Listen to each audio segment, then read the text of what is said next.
পরিবর্তন খুব কাছ থেকেই দেখেছেন হাসমত। আমি অনেক ধরনের ঘুড়ি বানাইছি। আগে যে মনে করেন ঘুড়ি ছিল কাউঠাদার, চোখদার, বোয়াদার, নাকপান্দান, পঙ্খিরাজ বলতো, এগুলো ছিল। আর এখন যেসব হল এগুলো নিত্য নতুন, এগুলো আমি এই ডিজাইনগুলো বাই করছি, আমি এগুলো বানায় সাপ্লাই করতেছি। 1500 টাকা, খুচরা বিক্রি 20 টাকা। আর এখন তো মনে করেন সত্যি কথা যেটা, সকালে না ঘুড়ি আকাশে ঘুড়ি হলো কম, উড়ে কম, কিন্তু আতশবাজি হয় বেশি।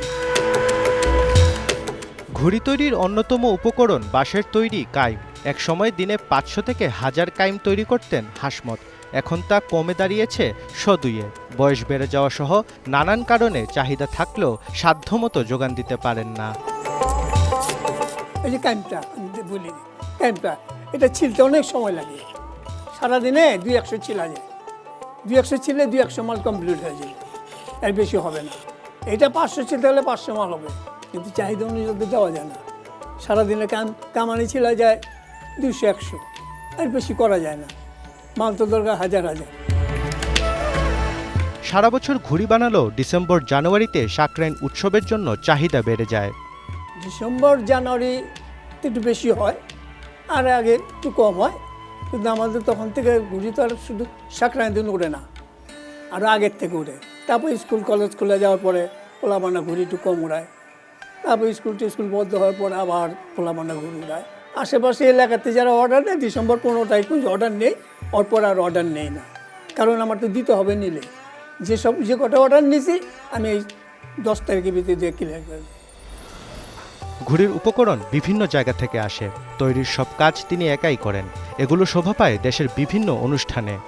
কাগজে মার্কেট হলো নয়াবাজার, ওটা টিস্যু পেপার বলা হয়, কালার টিস্যু, সাদা টিস্যু, নয়াবাজার। আর বাঁশ আনতে হয় জিঞ্জিরার থেকে অথবা শনি একটার থেকে, মানে যখন যেখানে পাওয়া যায়।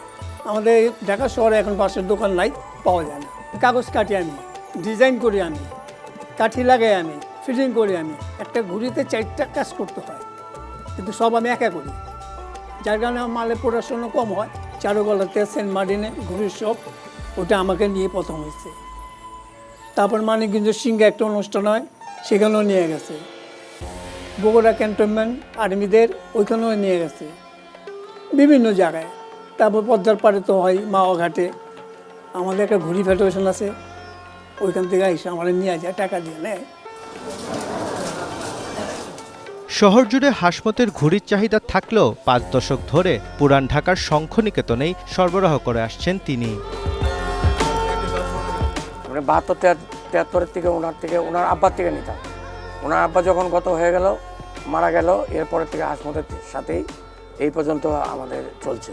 ওনার যে ঘুড়ির চাহিদা, এই চাহিদা অনুযায়ী আমাদের কোনো ঘুড়ি দিতে পারছে না, সে খাটাখাটনি করতে পারছে না, অসুস্থ হয়ে গেছে। এই জন্য ওনার আবার মহল্লার লোকেদেরও দিতে হয়। ওনার আমাদের আর বাড়িতে বিক্রি করে, আর কোথাও দেয় না। পৌষের তীব্র শীতও থেমে নেই ঘুড়ি ওড়ানো। আর হাসমতের ঘুড়ি ছাড়া শাকরাইন যেন অসম্পূর্ণ। কিন্তু পছন্দের এই ঘুড়ির যাত্রা তাকে ঘিরেই। নেই কোনো শিষ্য, সন্তানও ধরবে না এর হাল। তাই হাসমতের সাথেই শেষ হবে ঘুড়ির স্বর্ণালী যুগের একটি অধ্যায়। আমার ছেলে করবে না, কেউ করবে না, না, আমি বলছি শেষ। কারণ এটাতে একটা ভবিষ্যৎ নাই, সত্যি কথা।